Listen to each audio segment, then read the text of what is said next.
Hi everybody, welcome back to Netstrap Netflix. Sorry for the delays today. Had to restock on my caffeine supply, because I'd like to be my energetic self for all of you. And, had some family stuff to take care of earlier in the morning that ended up taking longer than I anticipated. But we're here now. And we can jump straight into Dark Souls 2.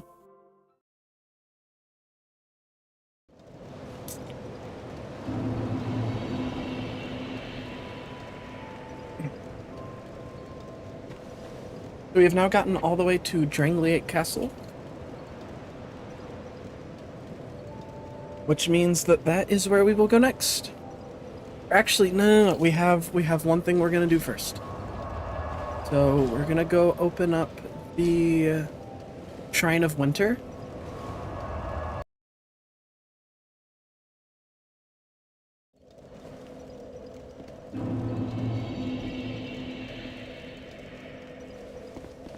And once we open up the Shrine of Winter, then some other things open up. So.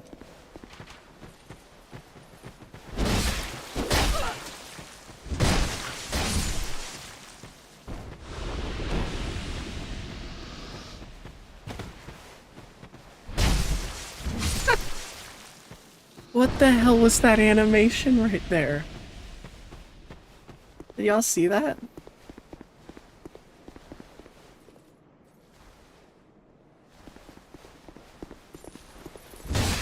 Falconers have like the goofiest animations in the game. At least to me.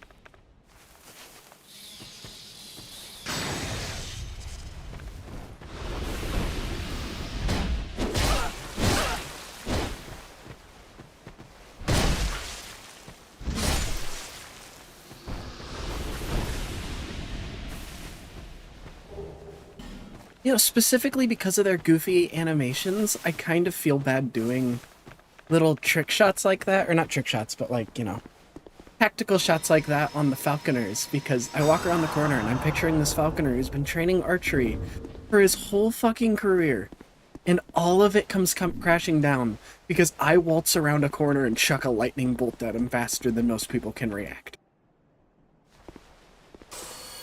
Like, rest in peace, Bozo, I guess. Go ahead and get this guy dealt with.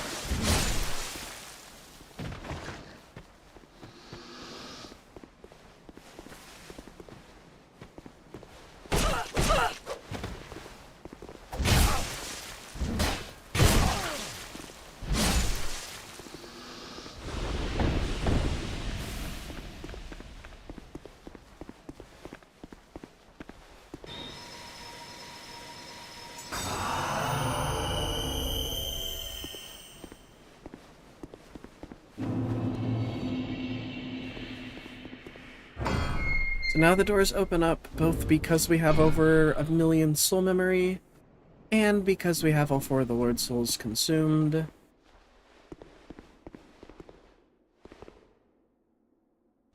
I don't remember if we can light a bonfire here, but let's go ahead and try.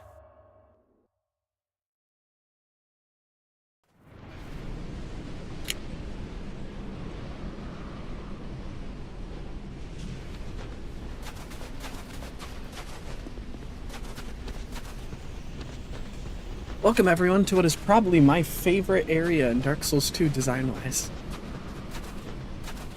Okay, yeah, no bonfire. But now that we've opened the Shrine of Winter, there's a lot of other stuff that's available to us now, so... Primarily, we're able to get the... What's her name? The cleric who blocks the path to Huntsman's Copse, or Copse, or whatever it's pronounced, now sells infinite copies of Lightning Spear, apparently. So we're gonna pay her another visit after we hit a bonfire to get another charge of these. And then Strayed should sell another Great Lightning Spear once we get the King's Ring. And I think we can find a second copy of it in that area anyways, in the catacombs.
But this is a super pretty shot up ahead, though.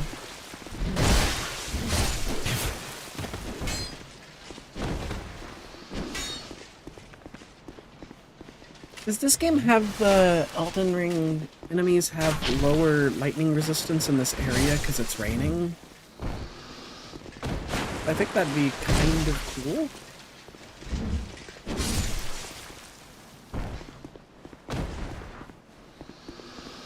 But also kind of pointless because that can't happen in random areas. It literally is just here.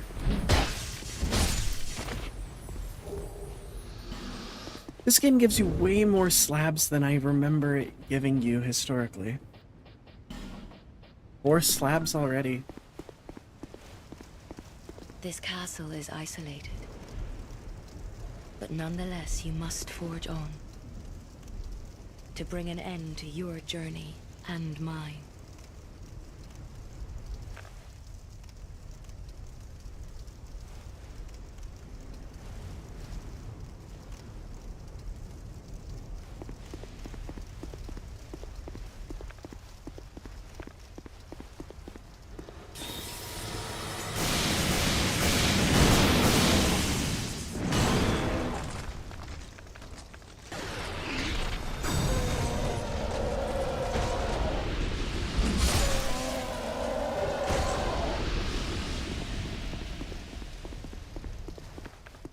Out for Heavenly Thunder.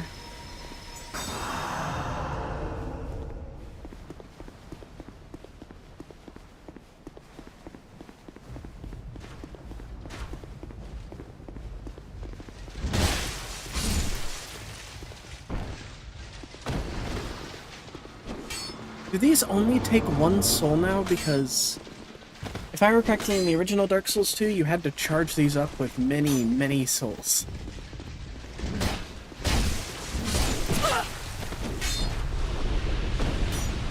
Yeah, they only require 1 now. Weird. Oh, they'll only take 1.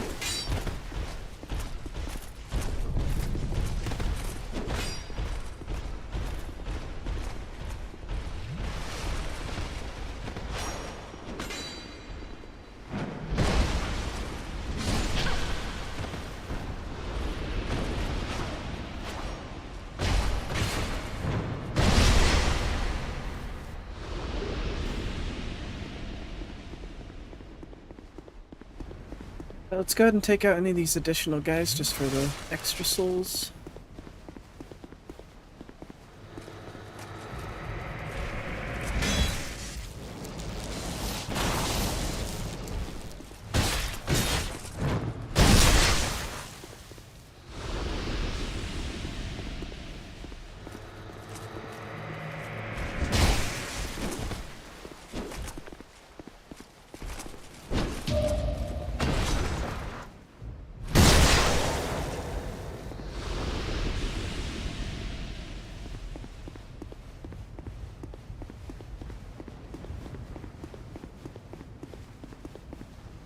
Oh, there's a chest back here.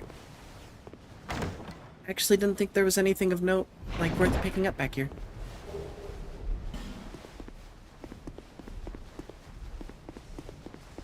It's actually okay.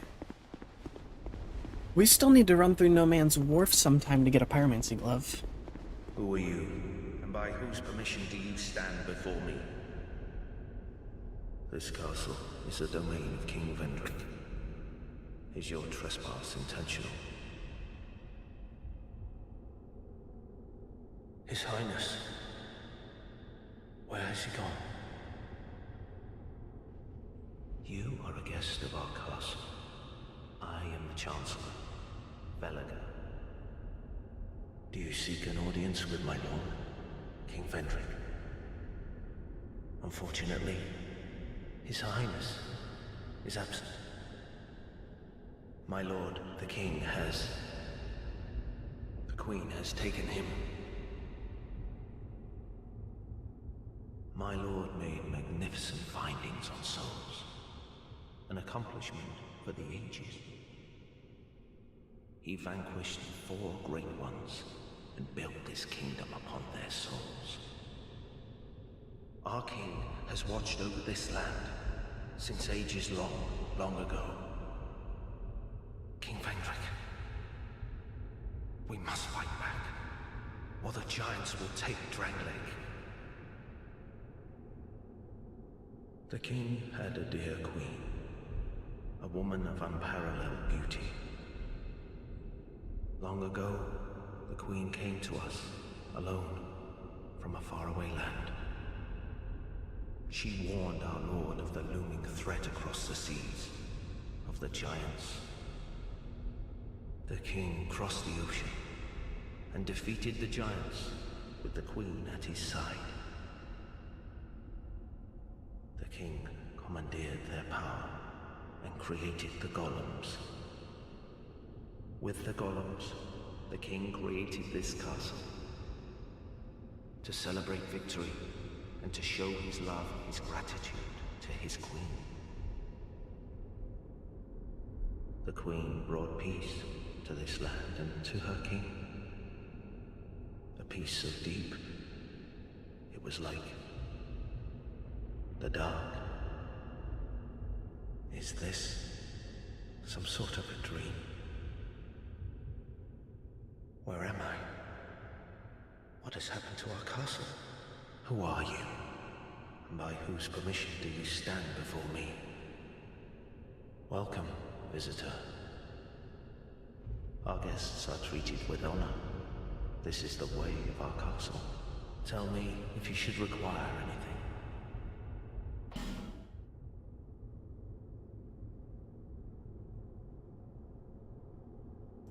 I like that we learned one of the cockiest emotes I have seen in a Souls game. From a dude who's like super confused like Welliger. Oh, does he not sell the homunculus mace? I thought we'd be upgrading, but...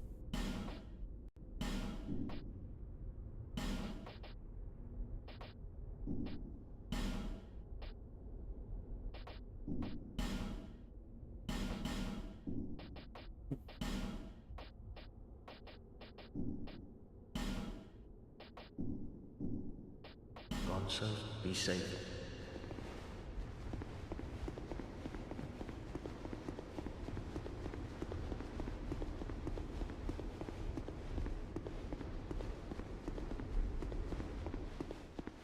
Yeah, I like the gimmicks of this area.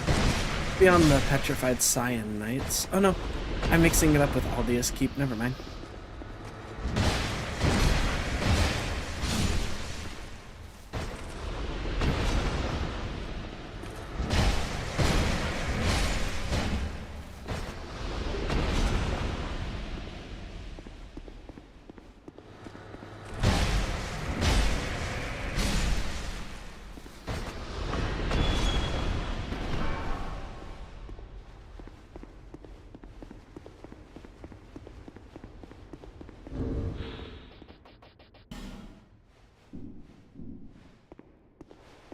Goofy app pose.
Now we go back to Majula, both to burn our sublime bone dust and to talk to Cleric Lady.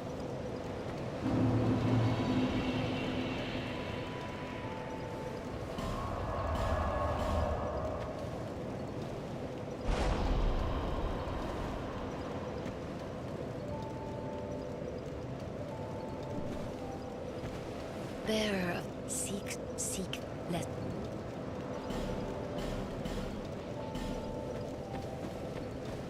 You what? No interest. Well, in that case, and because we have so many Titanite slabs, I kinda think we should just fully upgrade our mace.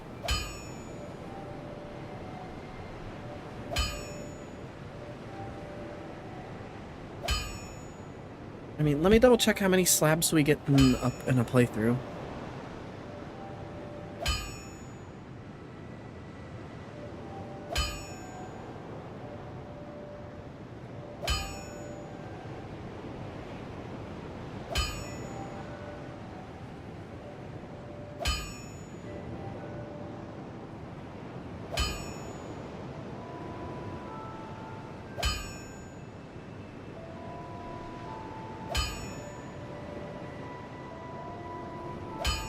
Okay, so there's like quite a few more that we can get.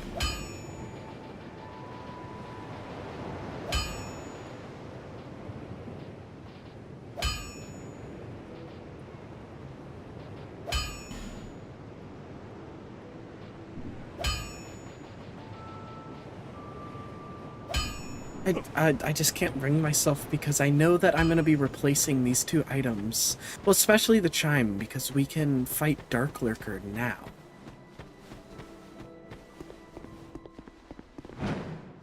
Alright, so we talked to her, and then we're going to go fight Dark Lurker. You've had quite a job. You must have a good... What a wonderful...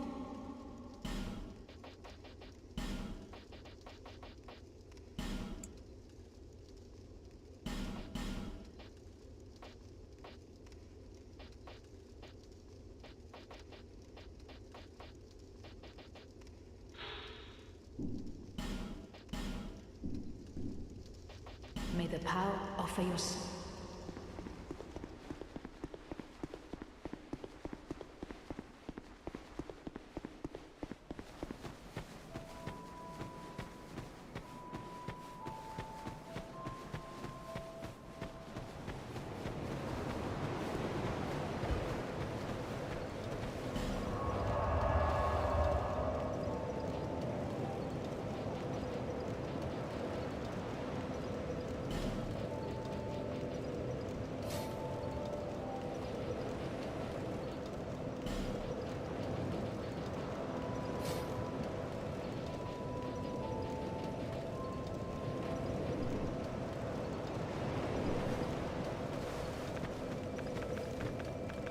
Alright, seeing 27 there feels nice.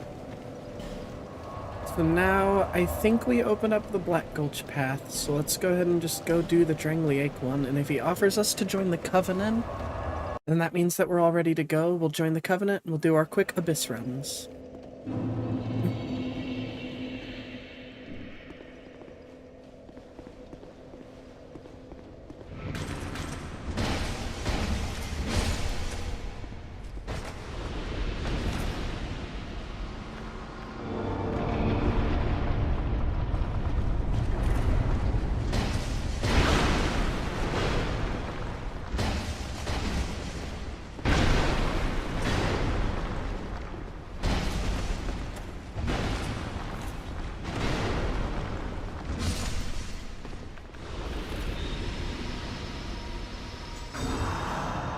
I remember being stuck in this area for a very, very long time in my first run of Dark Souls 2.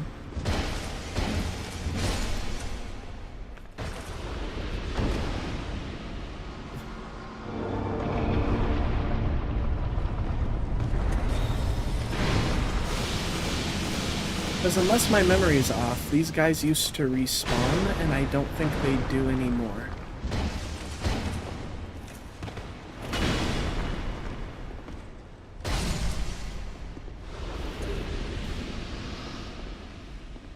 And I think I just used to suck at killing them because they feel very easy right now.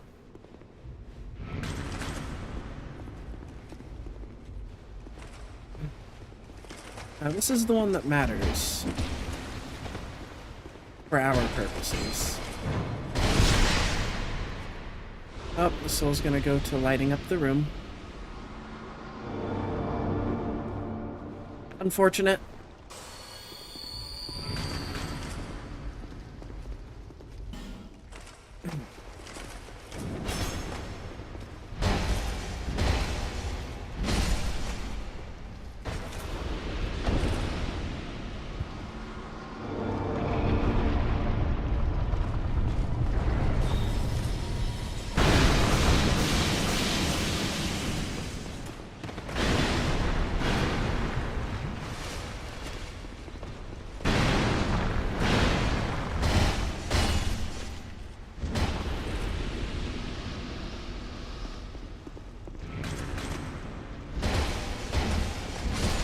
Go ahead and wait to continue, though. Might open up all the doors.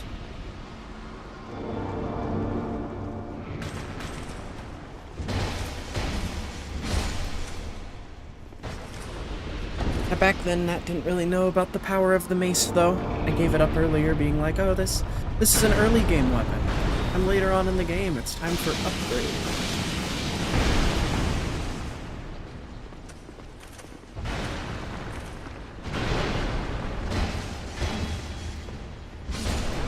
Little did I know, Dark Souls 2 devs were really big on strike weapons.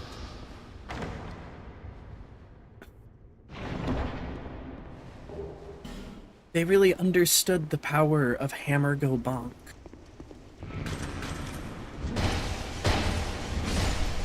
Which is why I'm so surprised that one of my friends whose favorite weapon type in most games is hammers of some sort does not like this game. I really need to tell him.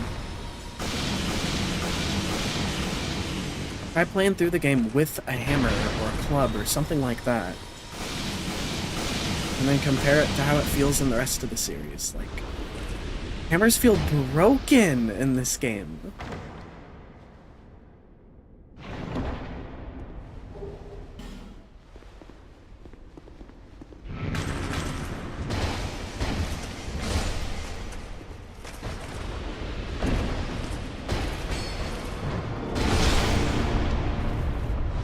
Like, every enemy in the fucking game is weak to hammer.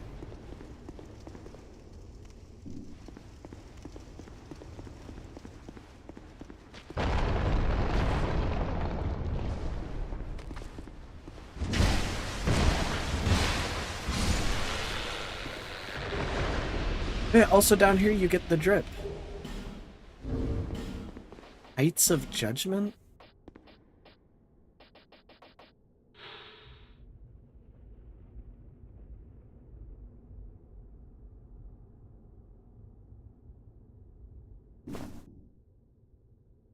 Huh.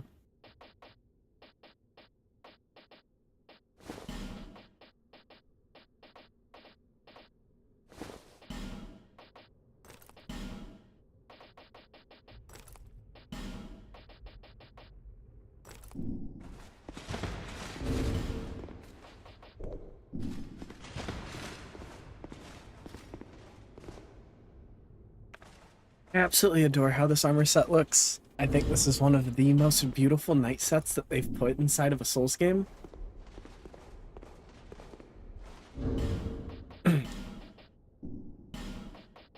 And we might end up raising our vitality later on to wear it, but I have been enjoying the Bone King outfit, so we'll keep rocking that for now.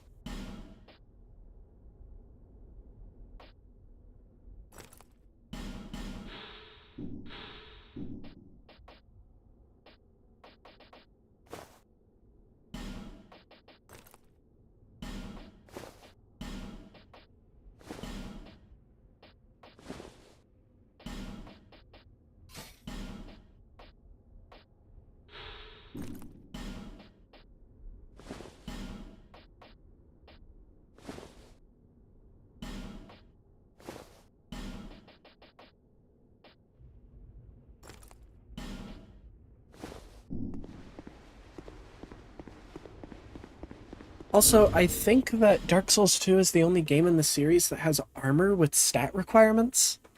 Like, my dex isn't high enough to properly use the engraved gauntlet. Which is strange. I'm not sure how I feel about that specific choice. We meet again, young undead. You have the look of a true seeker. I am Dark Diver Grandal, seeker of dark, giver of dark. If you seek true dark, I will grant it to you, as much as you desire. Well then. Something I do enjoy about Dark Souls 2 is that you have a lot of these Covenant quest lines. And because they knew that you'd probably be bouncing around, there is no penalty to abandoning covenants in this game. It doesn't count as a sin, and you don't lose progress with your other covenants. Albeit that does beg the question of why you have a rivalry covenant system at all, but I think it's better to avoid locking off the content instead of, like, keeping that hella in place, but then encouraging you to ignore so many different things in the game. There you are now a pilgrim of dark. The dark, those drawn to. Fine, now, young.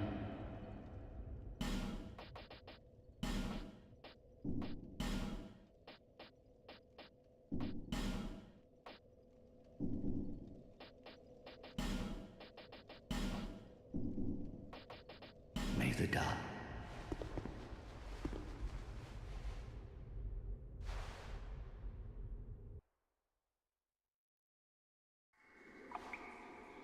Alright, let's try not to die in here. Place our chime with our right hand, because we're gonna need a torch the whole way.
Alright, in all honesty, that was way easier than I've ever had going through the Abyss.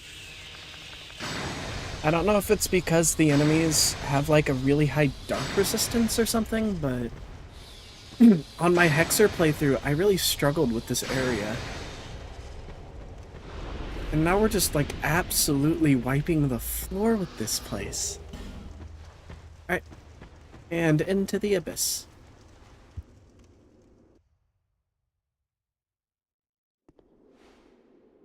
Young undead, let us see. You have seen dark that what once was a great void, but slowly, the scatter. It is we who will be pilgrim.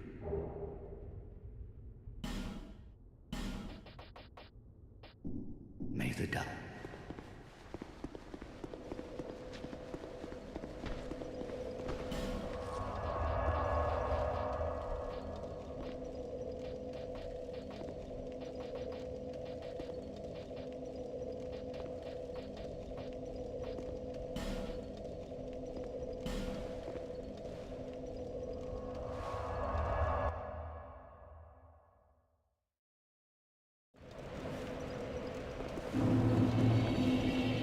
Alright, first abyss done.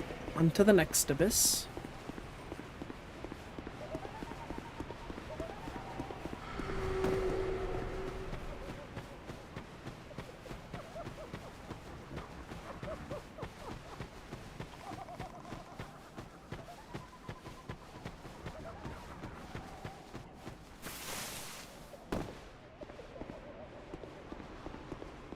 Fine, not yeah. The mouth if you.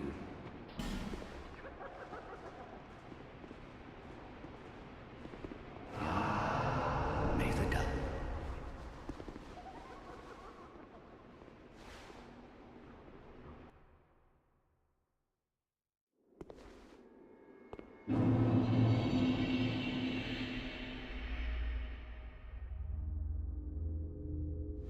Alright, this one should pose more of a challenge because it's in New Game Plus now.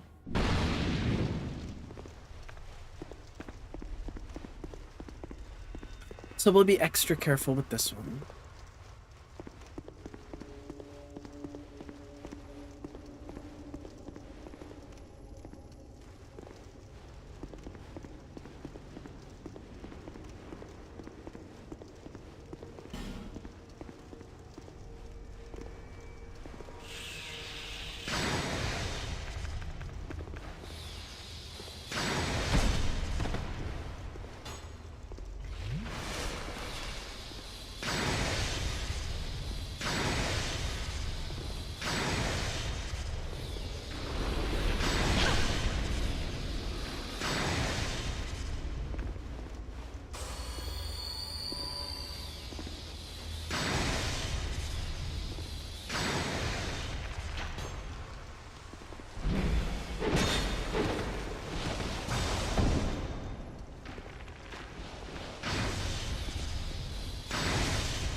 Alright, cool, they...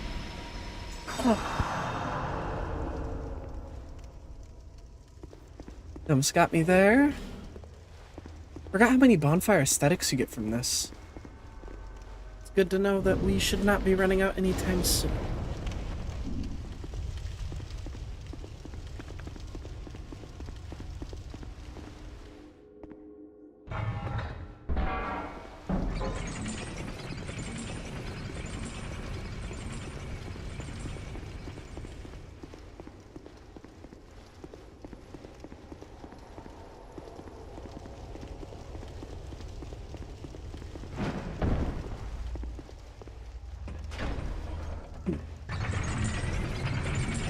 We look absolutely evil with this, like, anti-color scheme on us.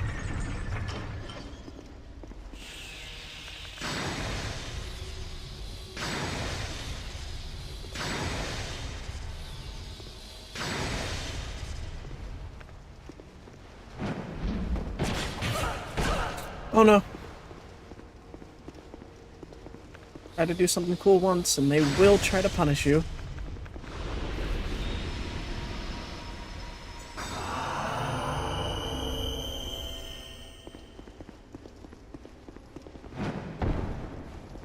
Alright, and Abyss 2 done.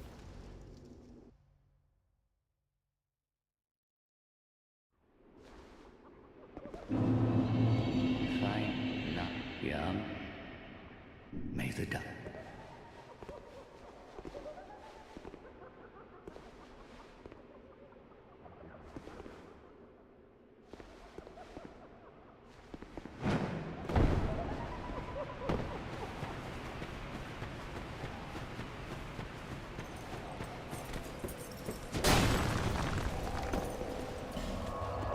Alright, and now Black Gulch.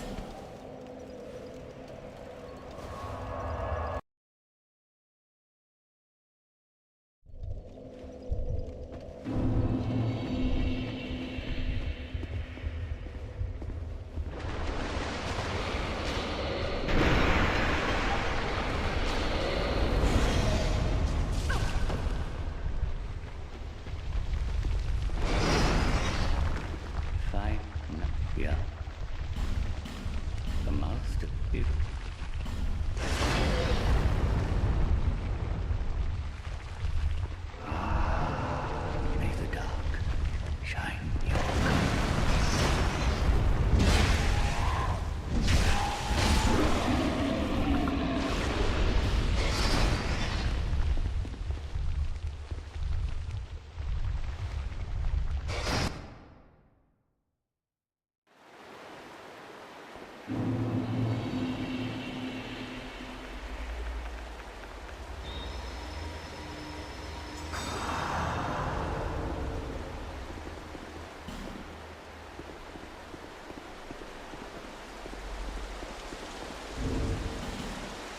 Right, now that we're past the water obstacle, let's light our torch.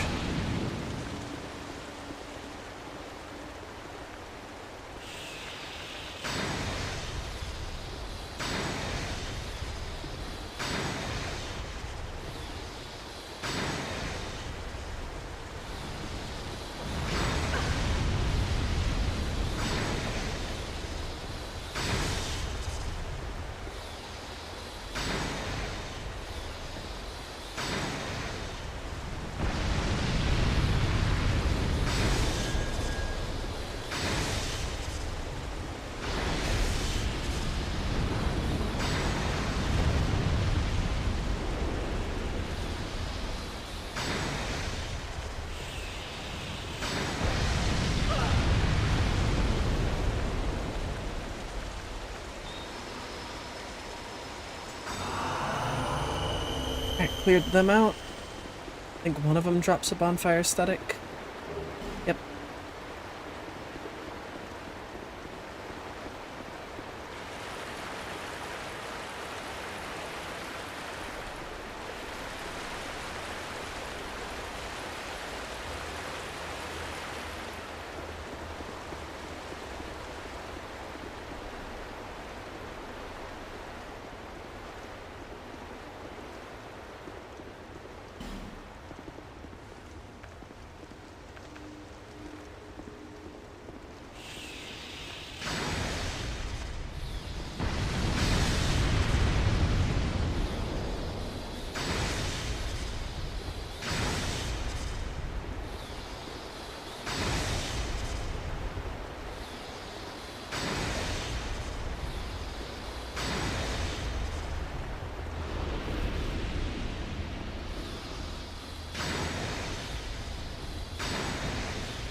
It got me feeling like fucking Zeus throwing lightning bolts from up here.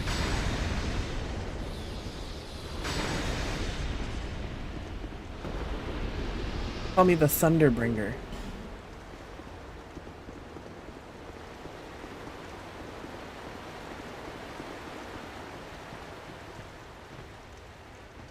Well, we have to light the beacon first. Almost skipped that, and then we need to make sure that we eat a amber herb so that we can actually have spells when we go to fight. Zeusum.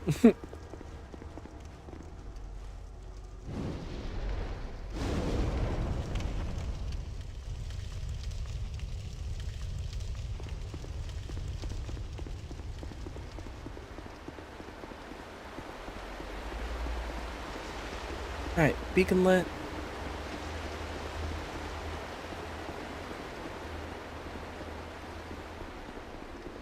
Run down. I think that we can have... yeah, we'll have a rogue water. And... a couple of amber herbs.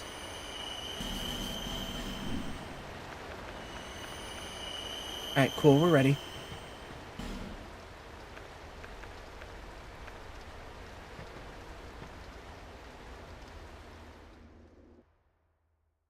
Now it should take us to Dark Lurker. Yep.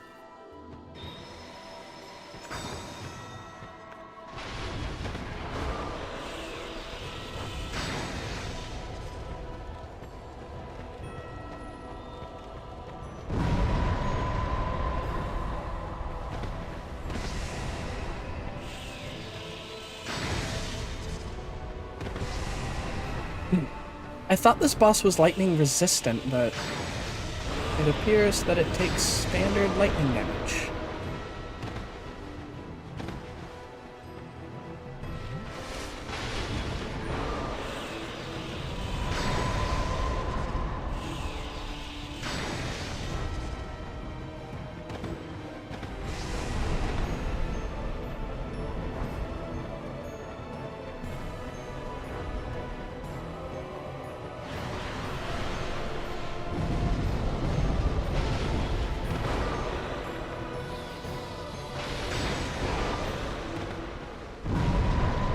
Oh, fuck. God damn it.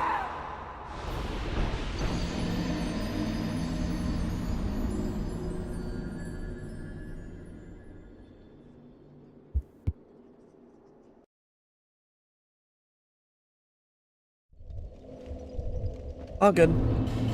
Let's eat one of these, and then I will put one of the herbs on our hot bar. And this time, oh wait, and we can put a great magic barrier instead of standard magic barrier. Because we have it now.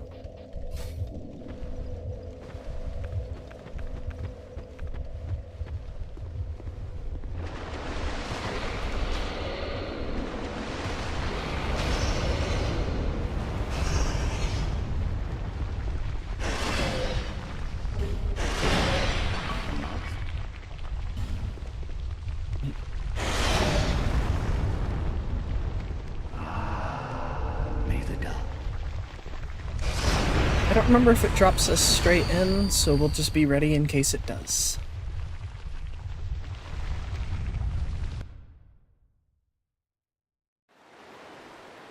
Okay, we have to run through it again. That's fine.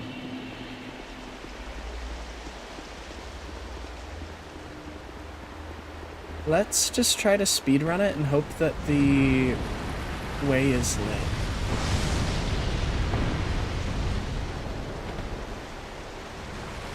It is lit, so we should be able to just run past everything, right?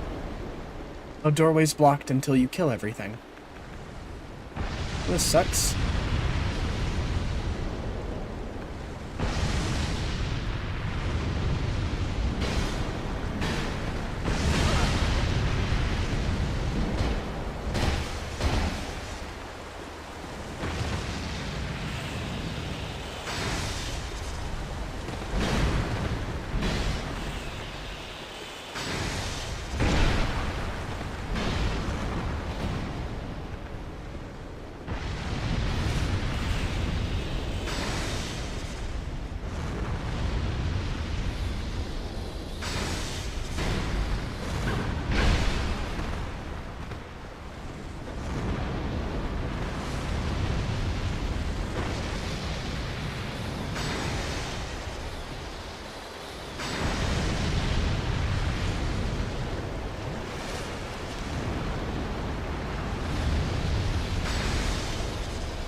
Oh, early night, yep.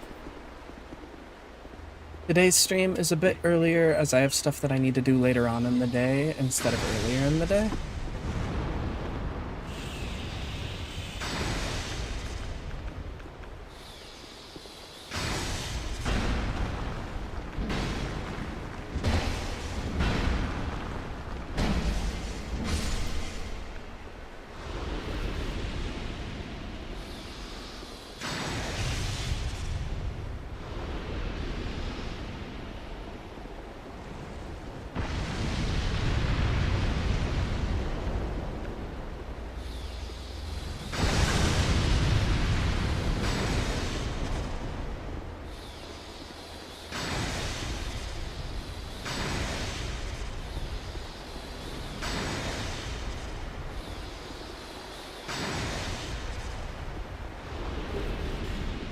Oh, we get another bonfire aesthetic from it though, so that's a positive. Oh, okay. Who did we forget to kill earlier in this level? There he is. Alright.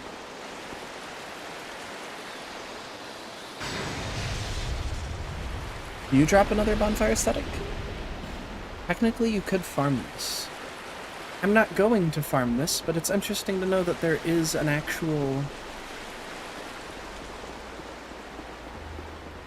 like, bonfire aesthetic farm down here.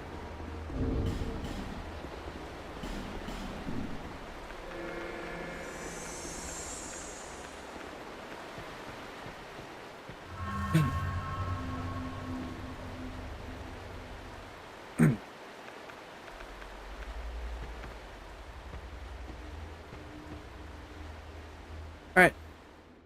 Once more. Great magic barrier. Get ready with some great lightning spears.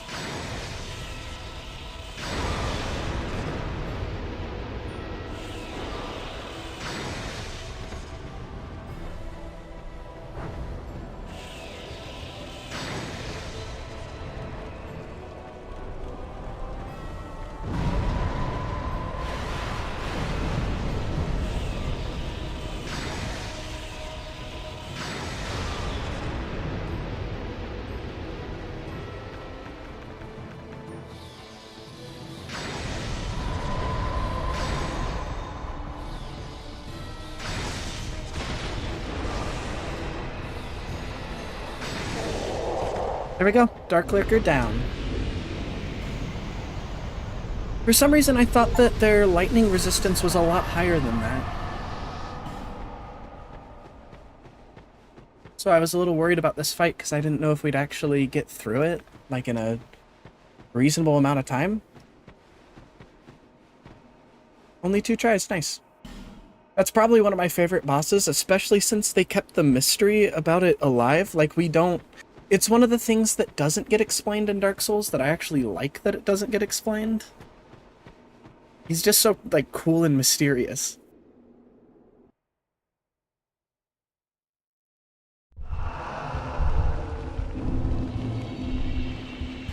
Young undead, you've discovered the truest dark within you.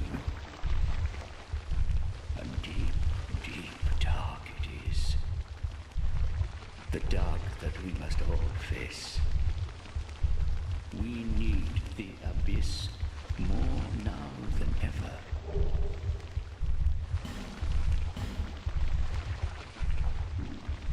I bequeath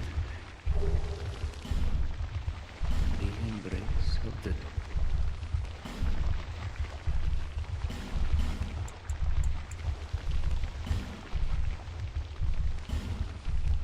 I think some people explain it as some cleric that became the Dark Lurker, which is unimaginably boring. Yeah, I think it's better left just like there's this weird, almost angelic looking being that's hidden in the very depths of the fragmented abyss. We don't know why it's down there, but the bearer of the curse slays it. And now we have the dragon chime.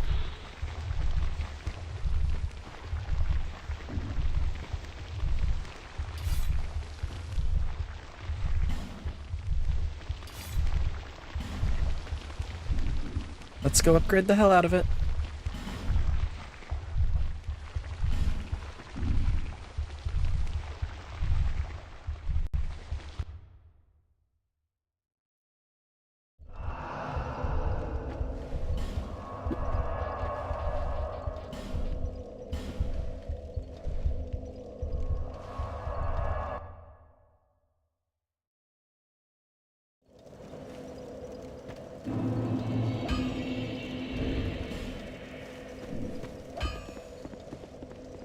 Outflare.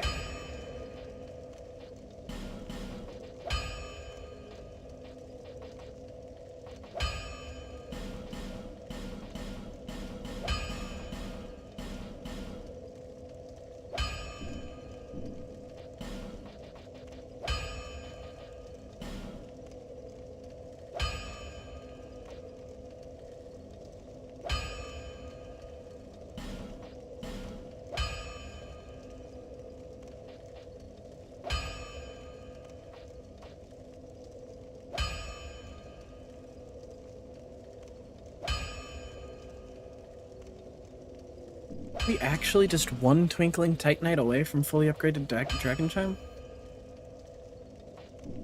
I think it's still an upgrade, but we'll check.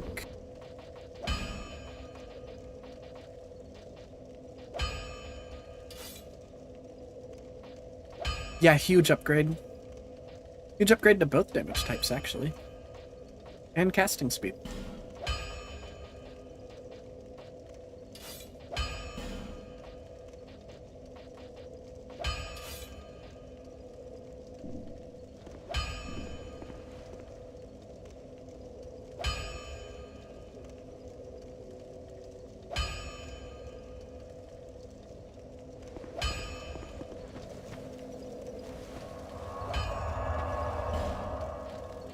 And then the Dark Lurker soul. Dark Lurker, it's actually just because the Four Kings rented it to me and it was rather cheap. Soundproof walls, though, for when I play Smash with my doppelganger.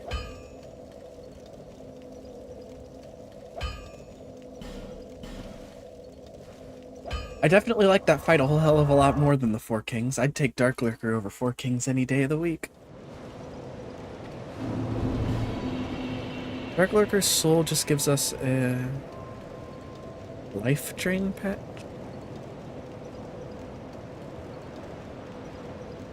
Eh. Also, that spell requires 20 intelligence, so... Go ahead and eat our Dark Lurker soul.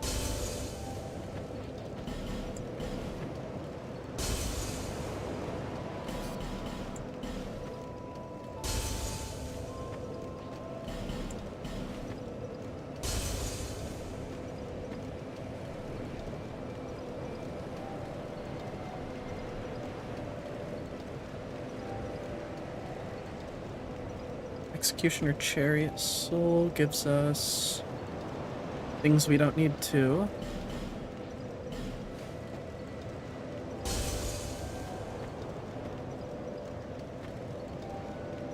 And what about the Covetous Demon? Bone Scythe? Also don't need.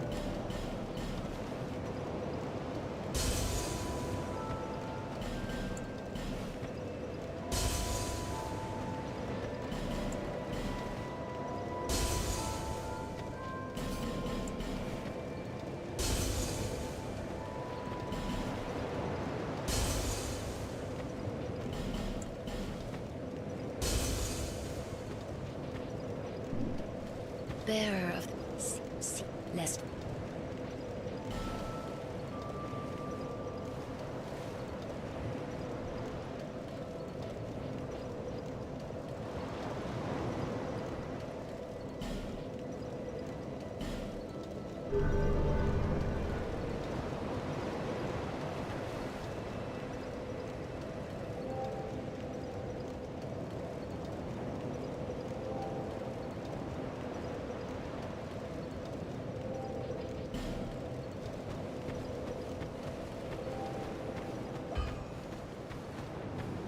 Alright then. I think it's back to drangleic then.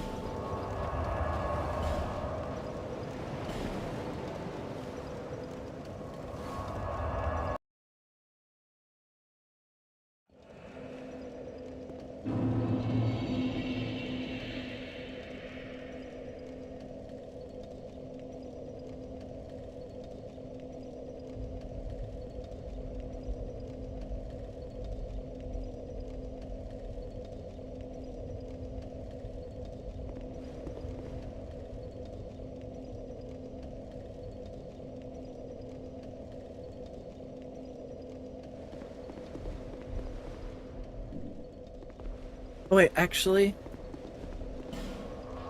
one last thing for us to do, and that's to go get... We gotta go get our Sunbro Covenant back. So that we can actually get Sunlight medals for joining people. Thank you, random summon sign on the ground, for reminding me of that.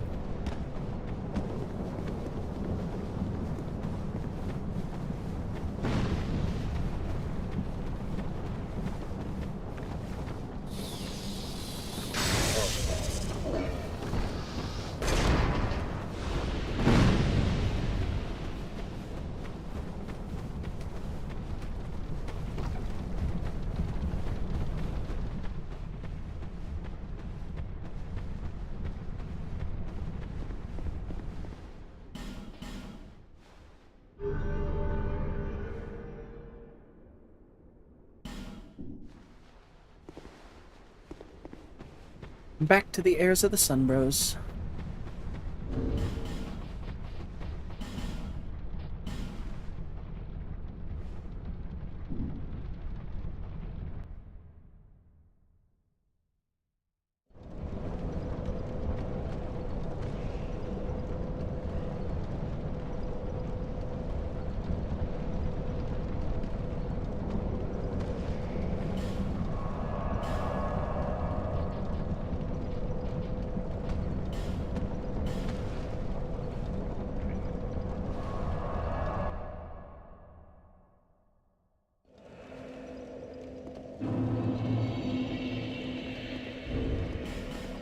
Let's go back to doing what we've been doing, which is throw down the summon sign, and then run through the area.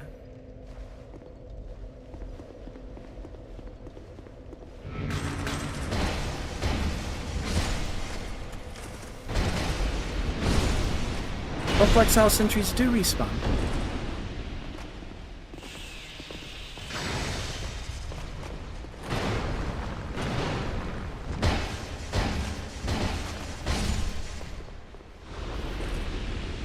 For some reason I thought they didn't respawn in the Scholar of the First Sin edition.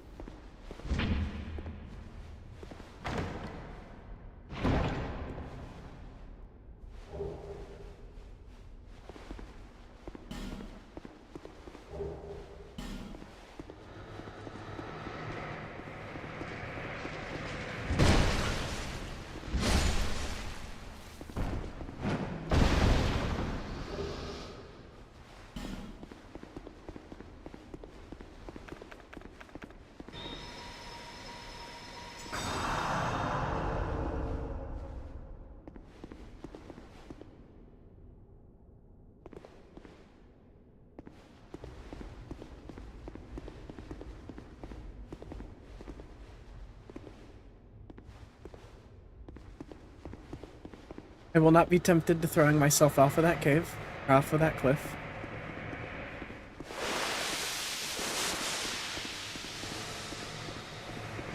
Oh, I remember where we are. Alright. See if I can get the ranged attacks before I remove all my gear to run around down there.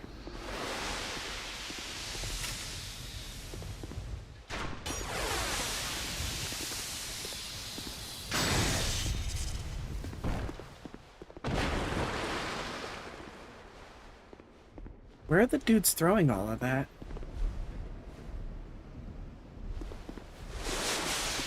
Wait, it's the statues. Is this it? Can you break these? Doesn't look like it. Alright.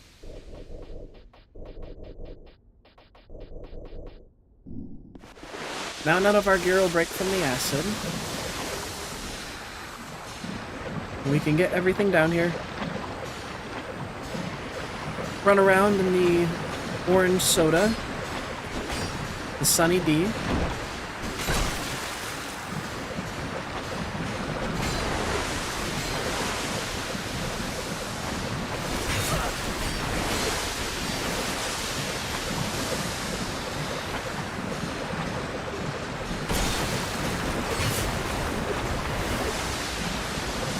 Yeah, I remember the items down in this area being a bit more valuable than an Elizabeth mushroom and some corrosive urns, but...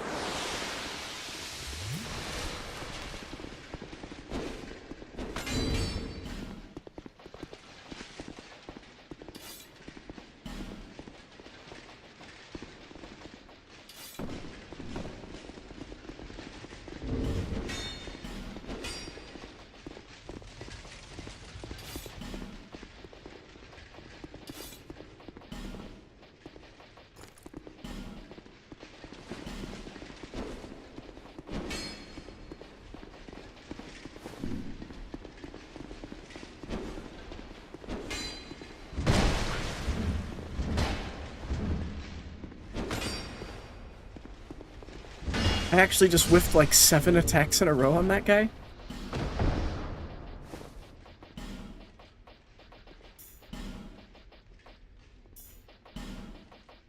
Oh wait, we're gonna have to reattune our spells.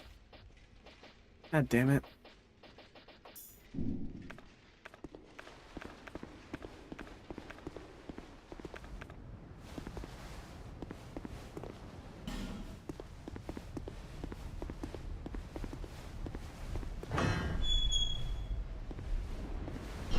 Visions of Bug Down.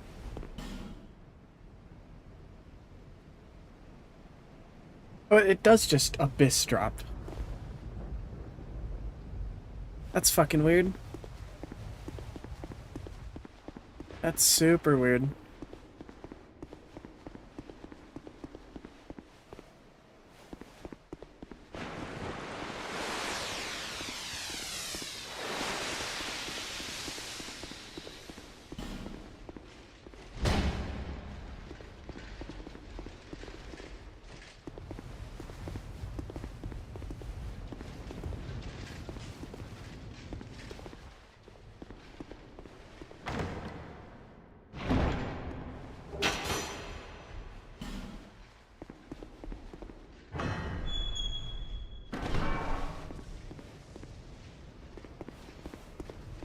You know, I never mess up that gimmick, but I never fail to doubt that I remember how it works.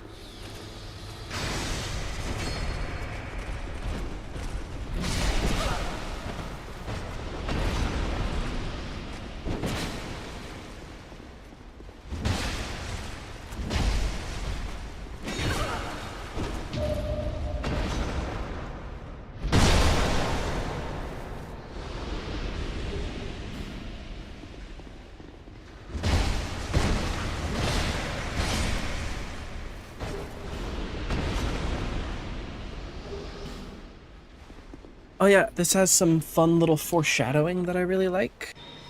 You get a little painting of the queen, and it's sort of eerie looking, but if you get in front of it,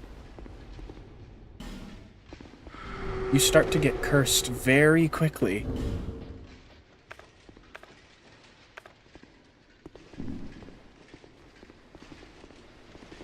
My roommate said he is sorry you're playing the worst Dark Souls game. Hopefully you get to Dark Souls 3 soon. Nah, this is my favorite.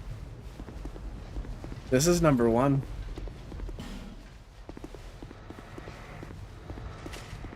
I'm a staunch believer in Peak Souls 2.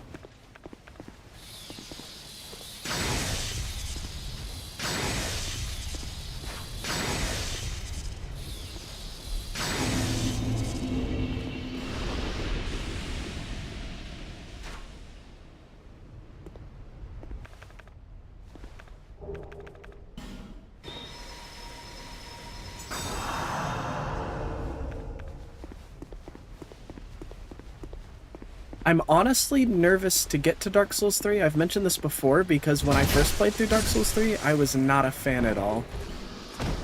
I played through it like I've played through it like once or twice, where for every other Souls game I've played through them at least 10 times.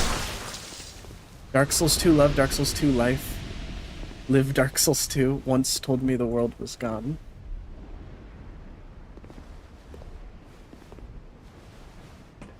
Yeah, the drip in this game goes so fucking hard.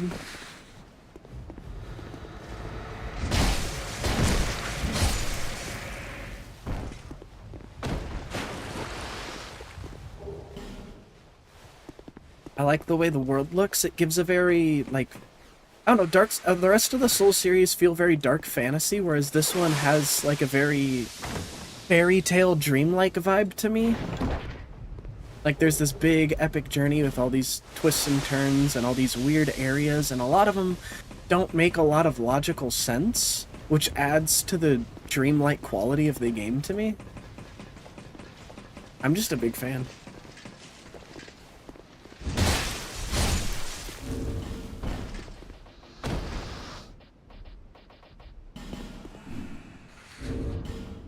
How are we doing on sunlight metals?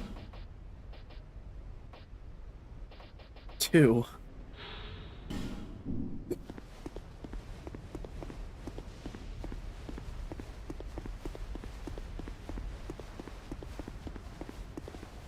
Hey there, Queen. You have fought admirably on your journey, cursed undead. I am Nashandra, Queen of Drangleic. A true monarch carries the weight of their souls. The last king of this land, King Vendrick, as he was called. He found the strength to rule his people, and when the undead were born, cursed,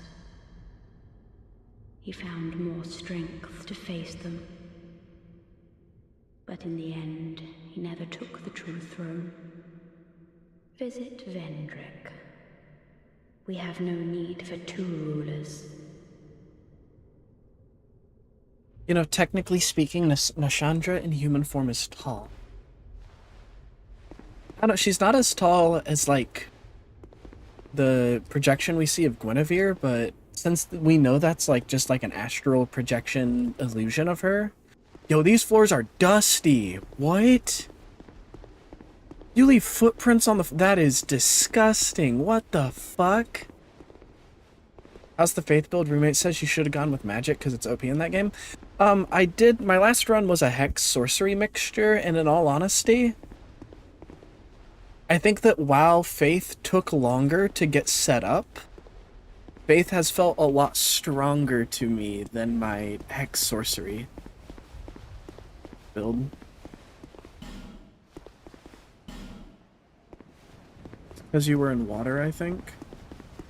Oh, because of the rain! Okay.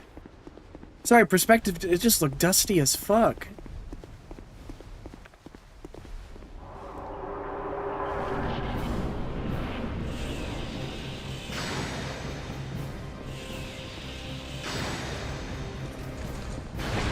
Let's kill these two out of the usual order that we kill them in.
I'm gonna equip Soul Piece because we're about to be in the Undead Crypt. And I want to see if it's worth anything inside of the one area that it's likely useful in. Forgot this path actually leads to nothing other than a random Alon Knight Captain.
Kill one of these guys. Ooh, sick backstab. Unintentional, but still sick backstab. And then lure the other one in here so that we can get this beacon lit. This part right here is the bane of the no death runs with these dual mannequins. I know the mannequins, it's because they have that stun lock move that he just tried to pull out on me. The drip gives war cleric vibes, exactly what I was going for. Shout out to Army Productions, who is in chat right now, for recommending this to me. I genuinely had never seen this armor before.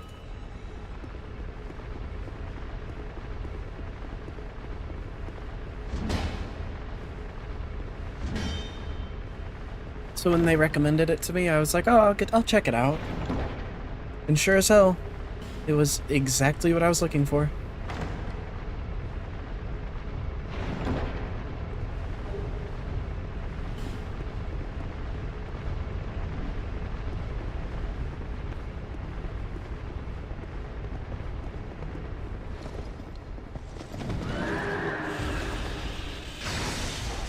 Stunlock and resistance to thrust damage rapier if the run is useless. I did not know they had thrust resistance.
You know, I didn't hit this one.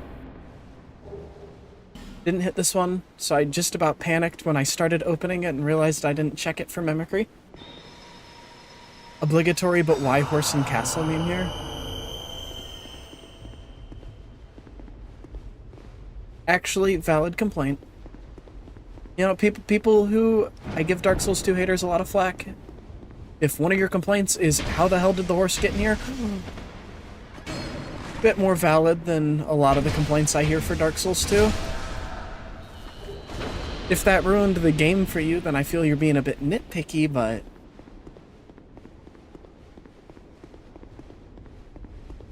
Wait, does this game naturally give you 2 washing poles?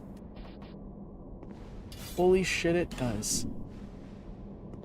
So that means no bonfire aesthetic, no new game plus cycles. You can... That's crazy.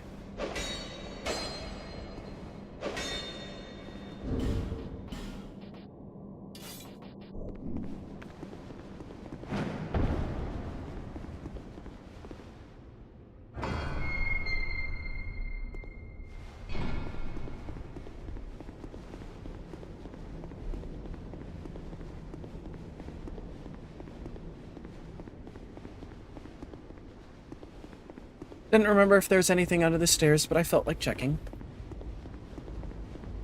I mean, Dark Souls 2 haters also hate the game because the stone soldiers with the open doors can drop a slap. That is apparently bad to one reviewer. What the fuck?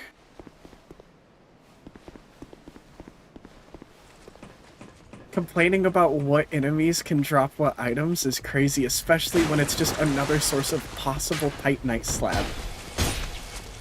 Oh, I'm so mad that I can max out another weapon. I can't believe that this game would let me max out so many weapons. It's so awful.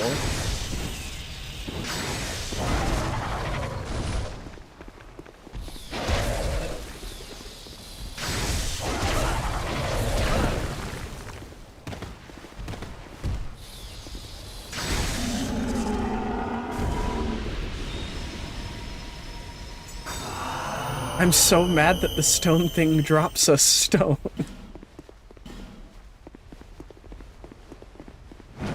I hadn't even considered that part. I was forgetting that they're actually stone, but... Yeah, overall that whole... I can't think of any way that that makes sense.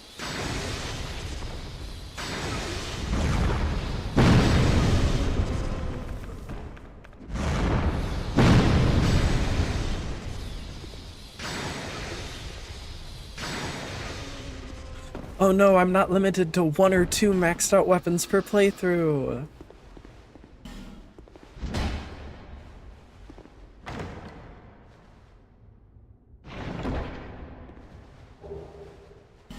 Next, they're gonna start complaining that the crystal lizards drop stone, that the Titanite lizards drop Titanite.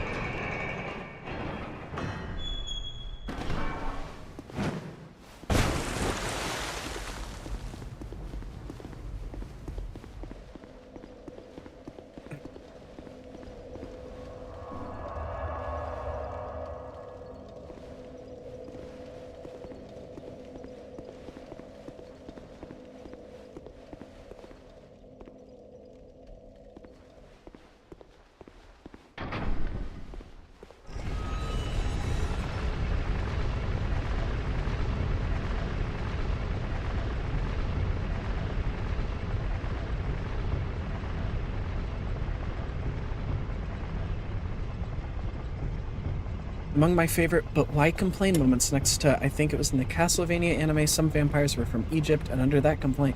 Hold on, so people were complaining that there were Egyptian vampires? If I'm reading that correctly, like there were people like, oh, there can't be vampires from Egypt or in Transylvania or wherever the hell it takes place. Posted the boat Wikipedia page?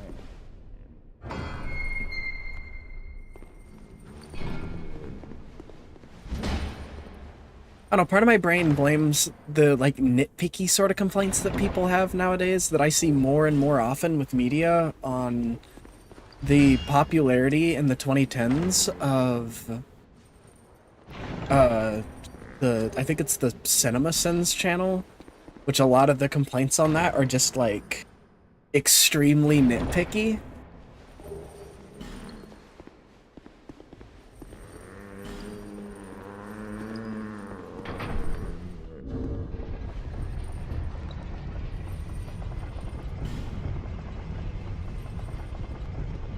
That one, the Castlevania one you mentioned, is especially dumb though, because yeah, like, characters, people can move from one place to another. They've been able to do that for a very, very long time. We have boats.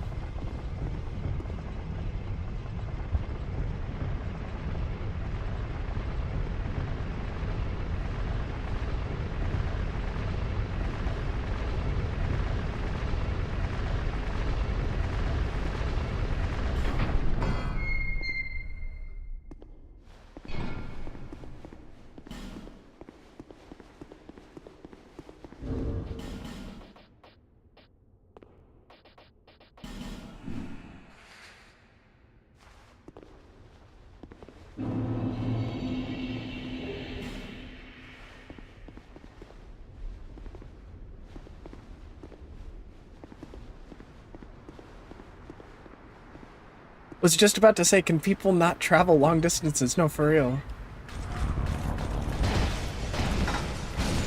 Y'all people never heard of transport before?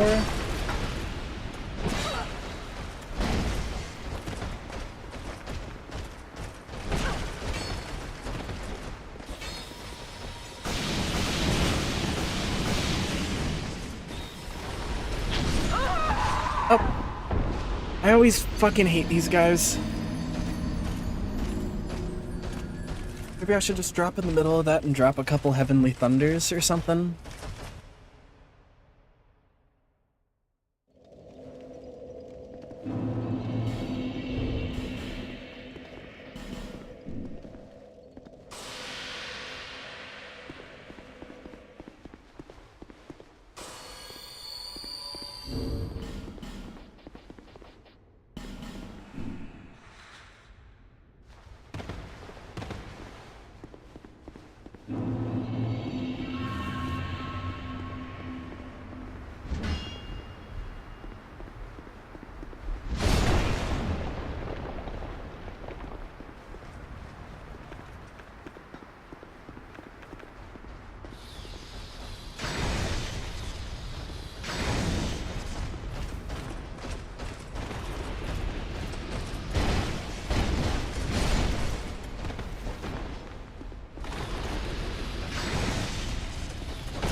Suppose that works too.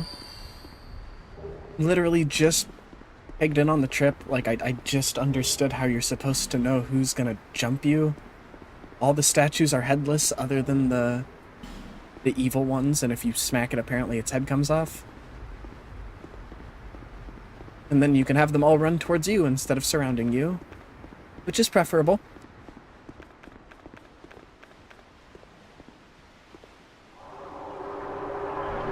Alright, Looking Glass Knight.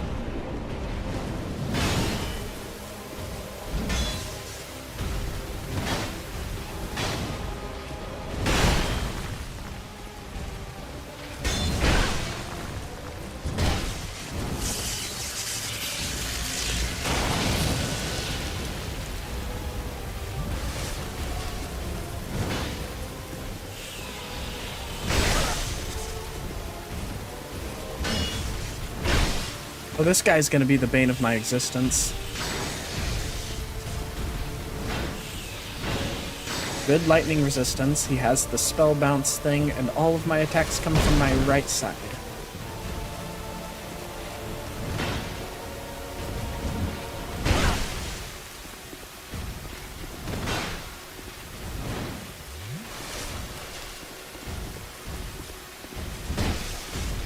I know back in the day I used to constantly be summoned by this guy, but I feel like it happens way less. Even though PvP and co-op are still very active in this game, so it's not like a player count issue.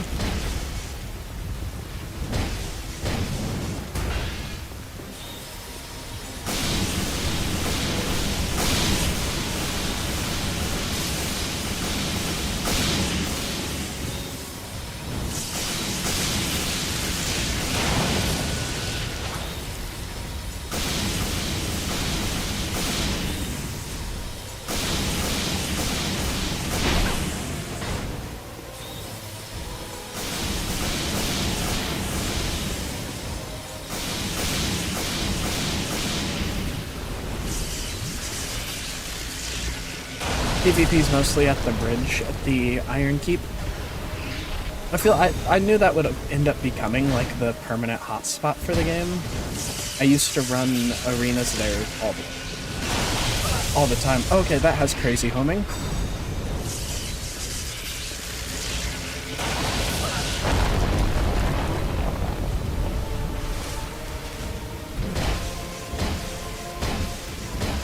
Alright, his AI just like broke for a solid couple seconds there.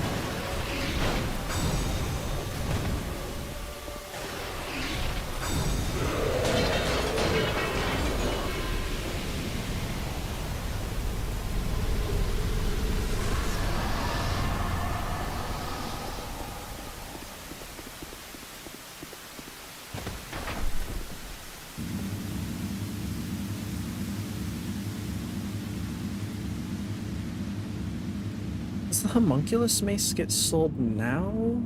Or...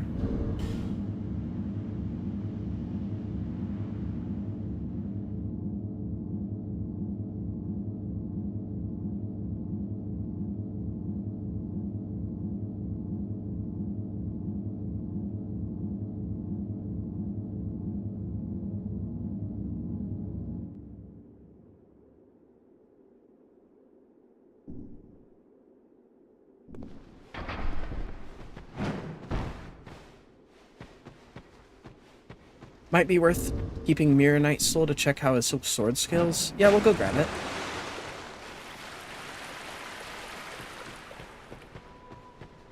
I think you get that one from Ornifex, so we'll run to Ornifex real quick.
Come back again.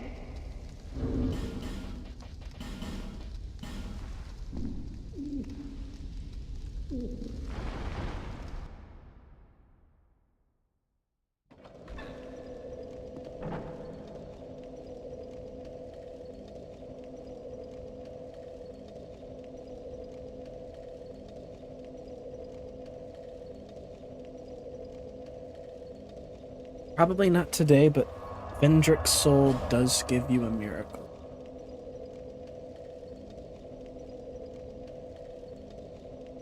Or Vengarl?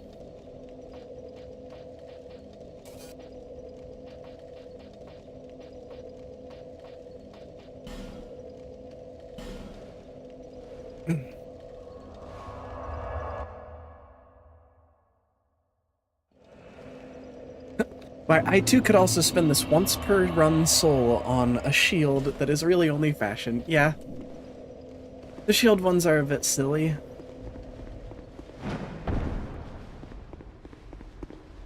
Probably should have tried it out on my shield only run of Dark Souls 2, but I didn't think it was gonna beat the... Oh, forgot about you, buddy.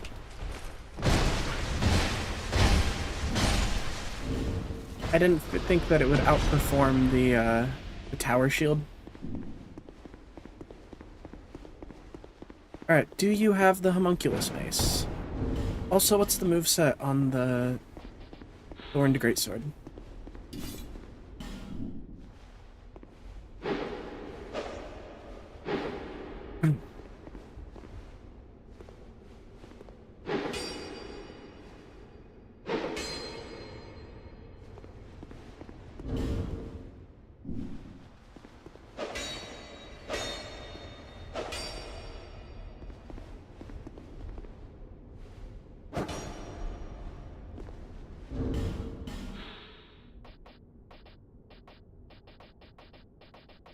How many soul vessels do we have? 3. Okay. Welcome, Argent. Tell me.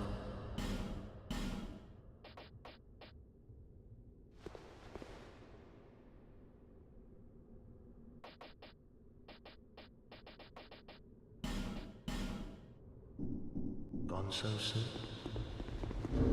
Homunculus mace has a different moveset, right?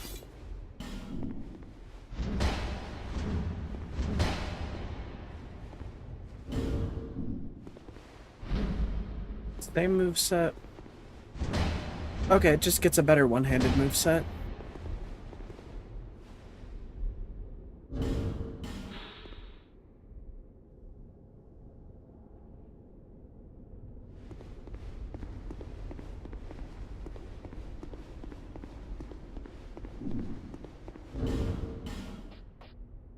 Barbed Greatsword would require 20 and 15,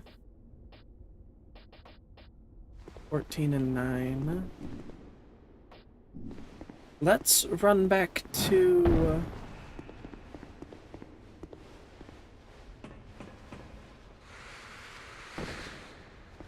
let's do a couple of runs to places to upgrade the weapons, and then another one to respec. And then we will continue onwards.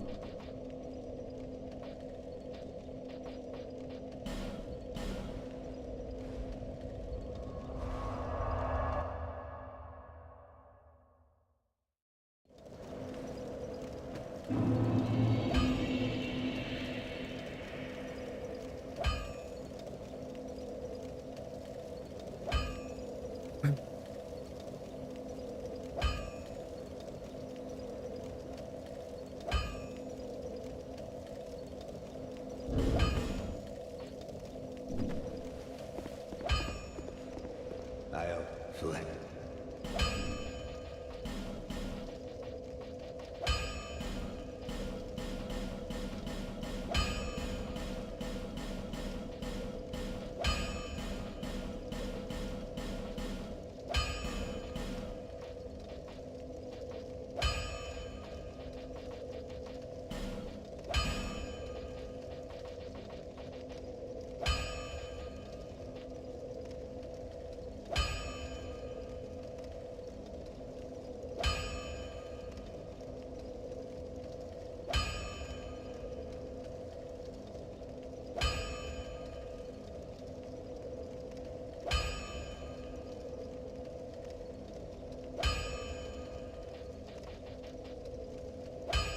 I don't know, I can't think of any other boss weapons that we might want.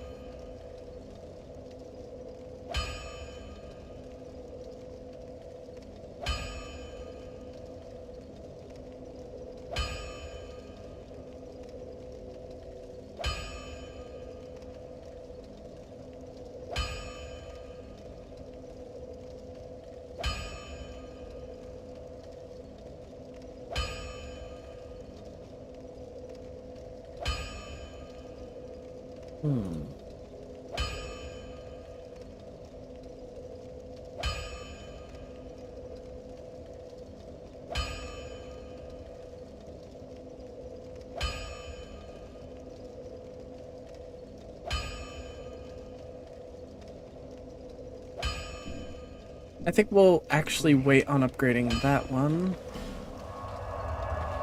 Maybe Throne Duo, their stuff scales with Faith.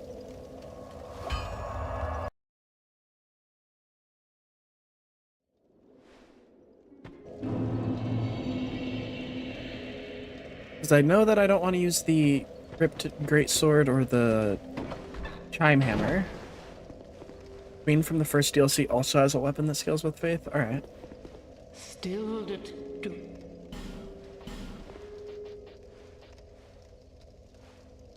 Oh wait, hold on. I forgot what the stats we even... So we'll get enough, yeah, 20, which will be enough to two-hand anyways. Do.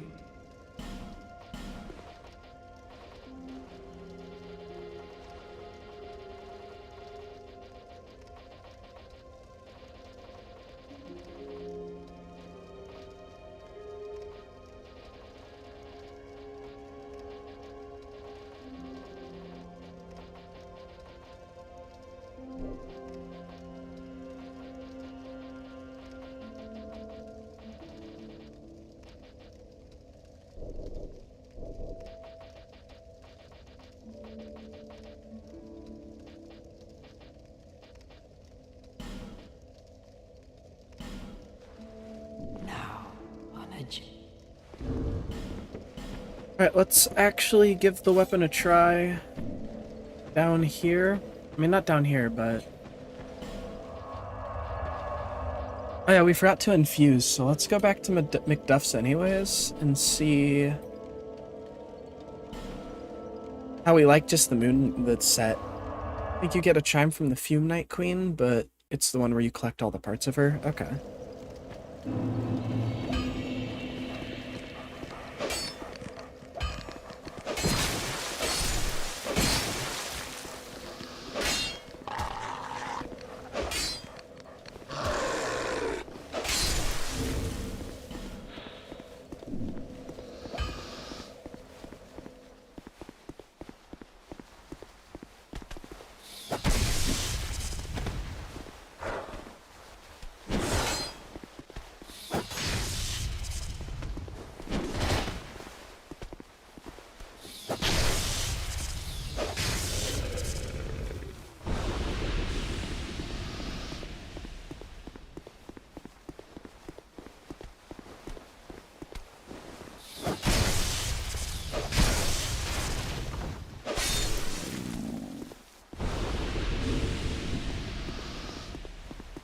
I mean, it's an interesting weapon.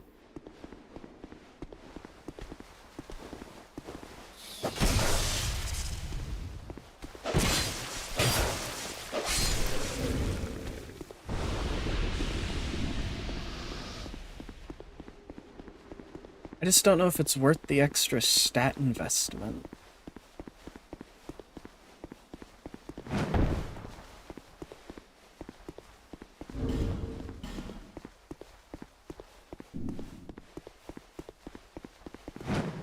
And also the faith weapons with a special attack, I feel like have a downside that the magical weapons get to offset, and that's that there's no repair spell that's faith related. The repair spell is tied to intelligence.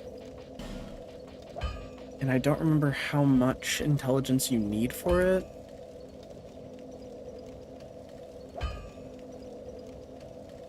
$15. For some reason thought it had the Chaos Blade thing where every time you hit, it takes damage. I mean, to be fair, it is a sharp weapon with thorns, and usually those have that sort of downside. Chaos Blade's like an exception to that, but... I also thought it had that, so...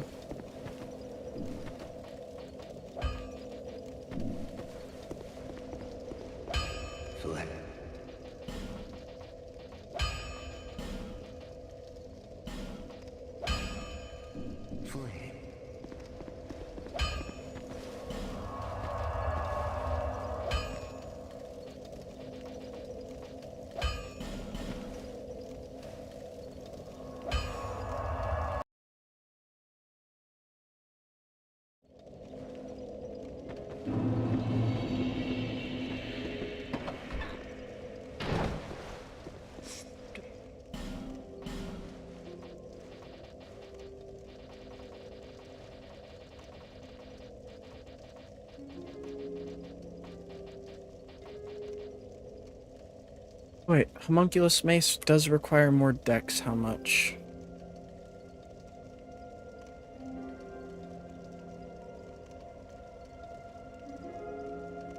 9.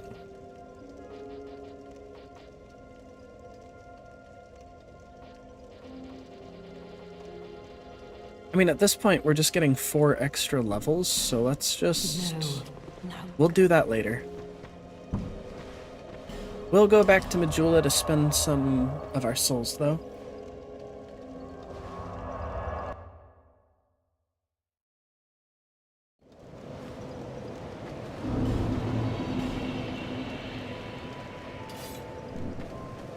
Is that it? Here, to see. However...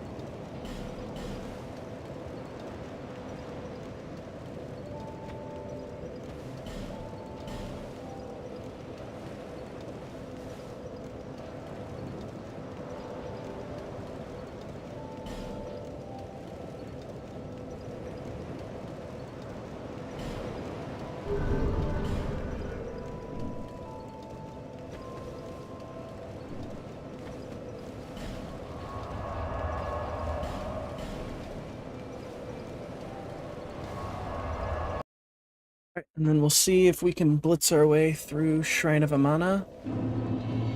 We have like 25-30 minutes left. Or I gotta bounce.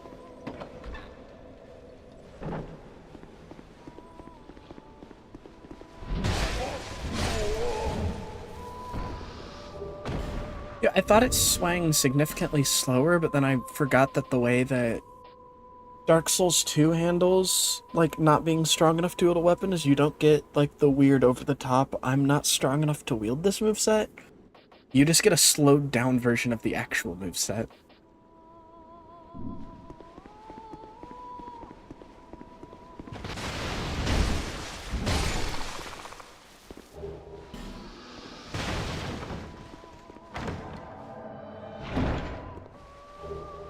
Hey, Forlorn.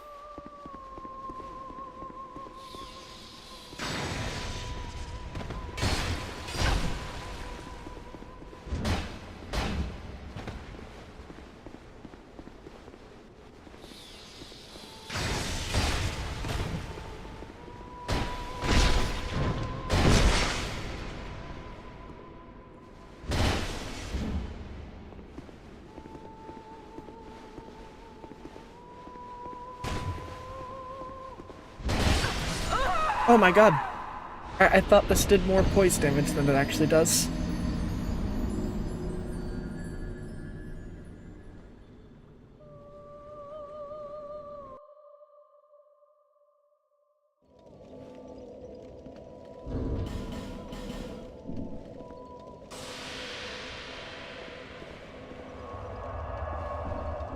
Does it do less poise damage than the mace? 25. It does do less poise damage than the mace. Not by a lot, though.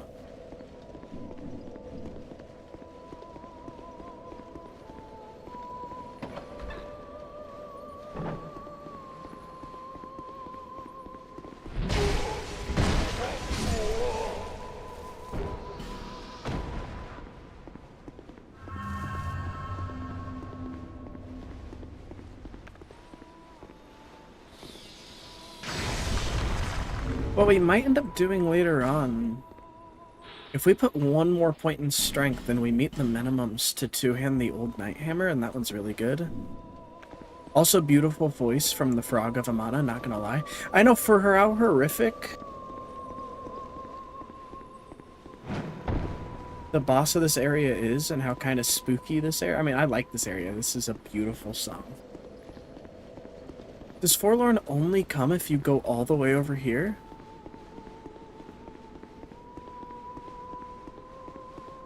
I thought the voice was from all of the... I mean, the frog, yes, but also I thought the voice was from the ladies that sang in the area as well.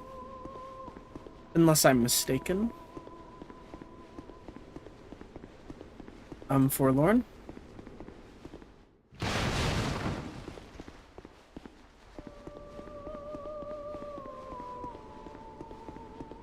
I guess Forlorn doesn't feel like coming right now.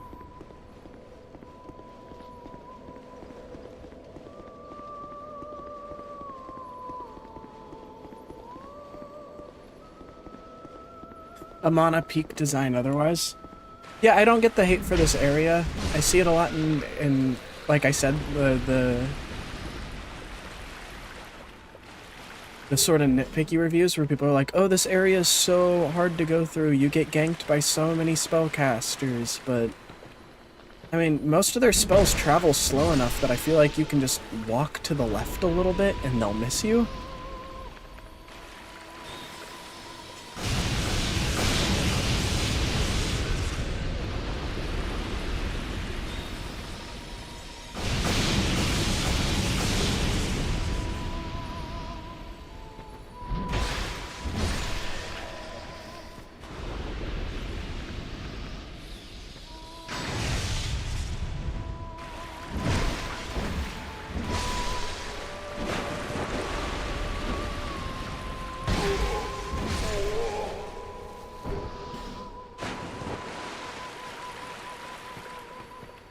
I think it's like a mix of all three, yeah. They had larger range in OG. That's especially atrocious here because I primarily hear that as an argument as to why, you know, one of those why Scholar of the First Sin ruined a perfectly good Souls game.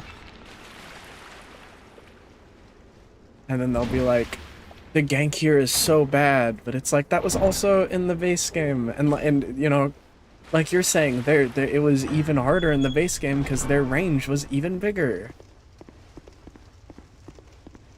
But also, I mean, maybe it wasn't as bad for me because I tend to keep ranged things even on my non-magic characters. Like, I'll keep a bow on me or something. We knew you were coming. And stop singing. We are Milfanito. We are here to sing to those bound by death and dark.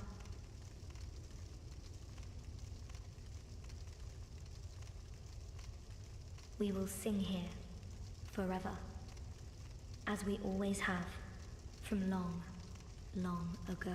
We know nothing of the world outside. And why should we? For we will never leave. Do you seek King Vendrick? But what is a king, after all? We know nothing of the world outside. For we will never leave here. Admittedly, first time Amana did drive me up the wall, but I feel like that's any Souls area the first time. Yeah, I think that you have a good point with that because, you know, people bring up how bad Blighttown is, but like after your first run through Blighttown, where once you know how to get through it, it's not anywhere near as bad as it was the first time. When we sing, the little ones dance. The little ones grant comfort to those who bear death and dark. This is what we were taught. Is there anything wrong? Perhaps this will help. This is all that we can do. When we sing, this...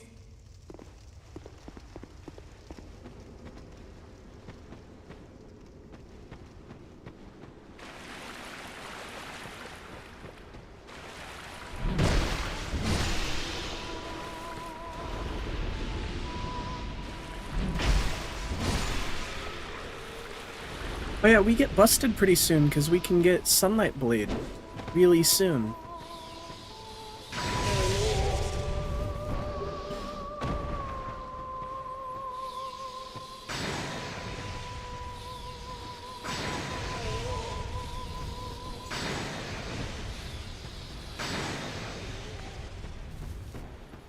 And then shortly after we get Sunlight Blade, we'll be able to get another Great Lightning Spear. Or another 2 Great Lightning Spears.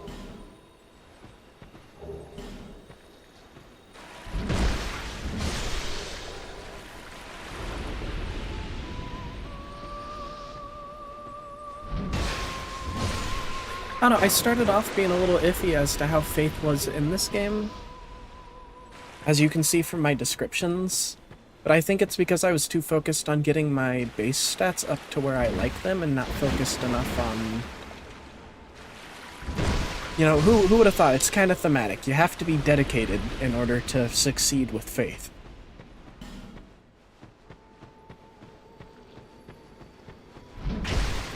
Kinda like it, it's fitting.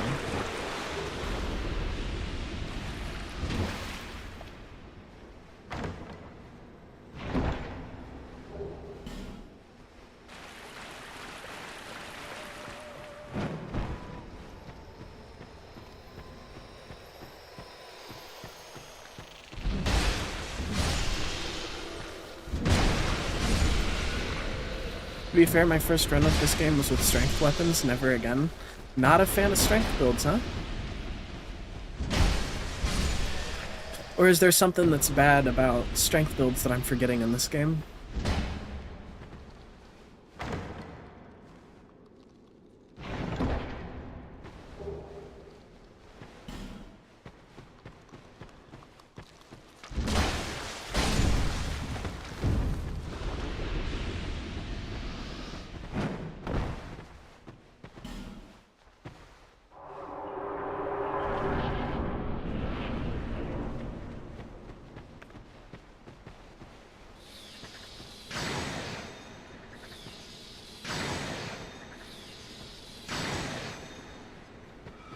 There's so many times an Alon jumps away before you can hit him.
I know down one of these paths, whether it's towards the ogre or the dragon knight. We'll try dragon knight first, but one of these leads to the sunlight blade.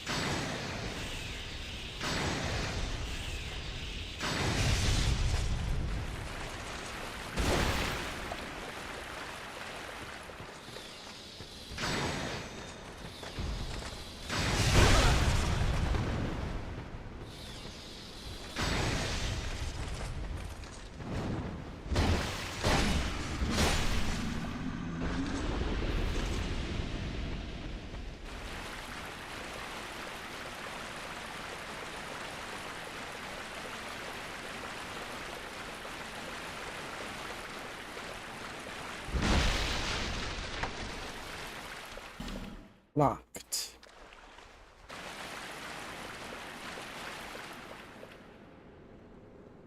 Huh.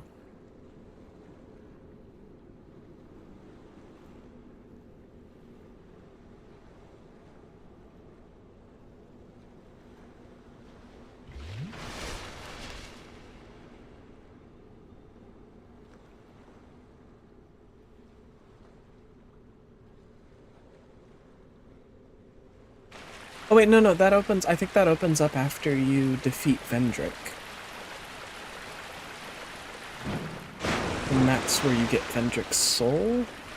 Or maybe I'm mixing it up. I want to say something like that sounds familiar to me.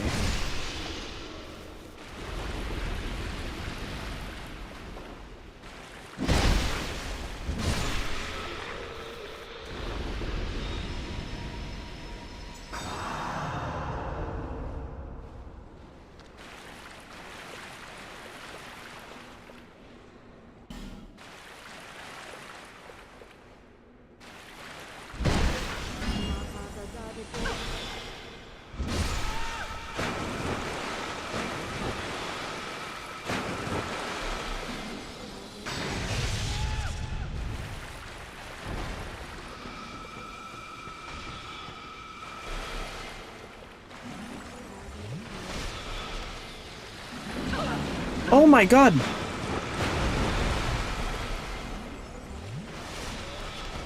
Well, hello there, ogre.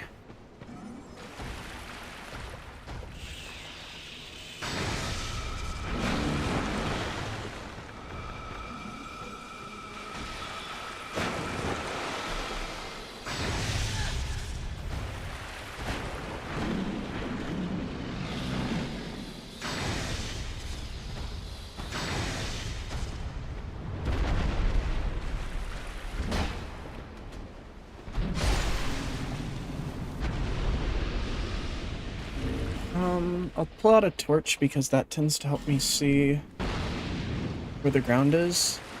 That ogre also had a massive aggro range in OG. That's such a crazy aggro range.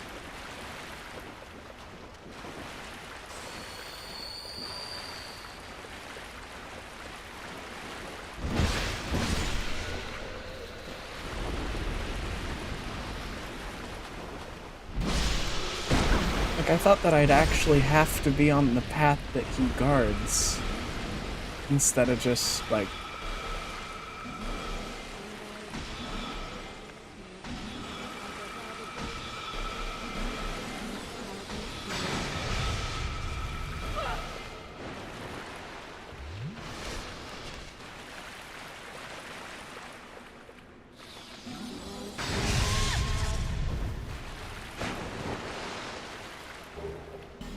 Twinkling Titanite, Estus Flask Shard. This is the Sunlight Blade chest, right?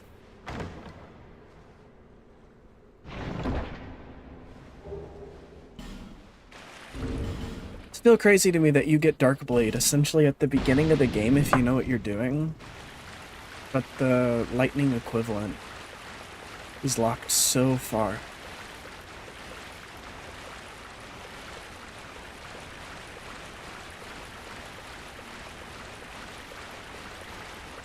But I suppose if I really wanted to be as strong as I could be in melee, I would have gotten my intelligence high enough to get Dark Weapon and then casted it through the whole game, so...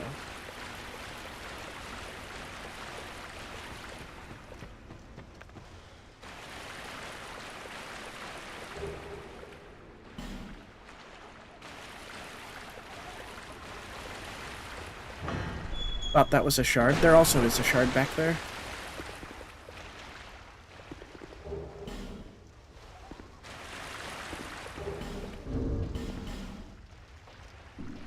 There's also Sunlight Blade.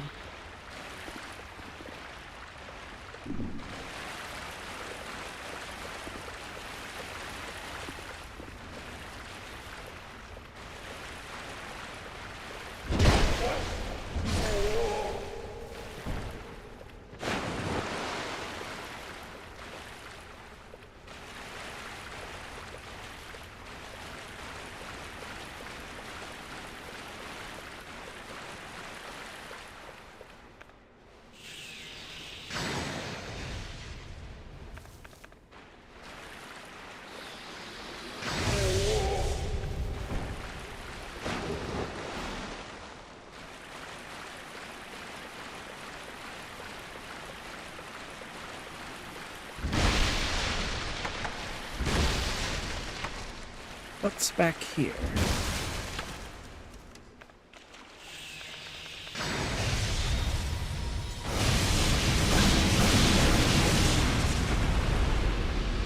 Heavenly Thunder's always awesome, but in this area I particularly like it because you can just cast it and it will hit everybody around even if it misses.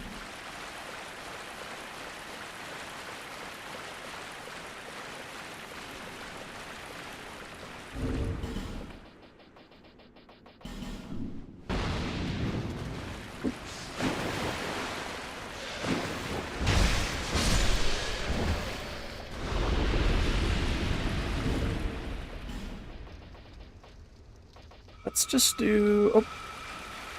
See, literally just sidestep it.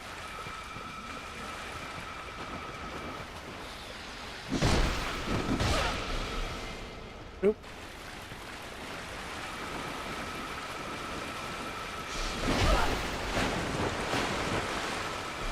Oh my god. I just had to talk smack. I was hoping we'd get to the bonfire up there, but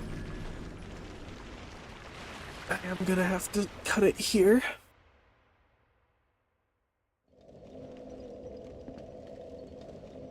Next time on Saturday, we'll be back and we will hopefully get through the entirety of the Undead Crypt.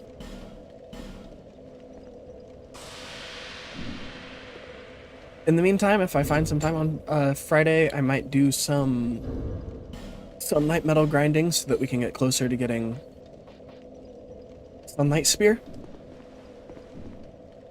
But apart from that, I will see you all on Saturday, and I hope you have a great rest of your day. Bye-bye.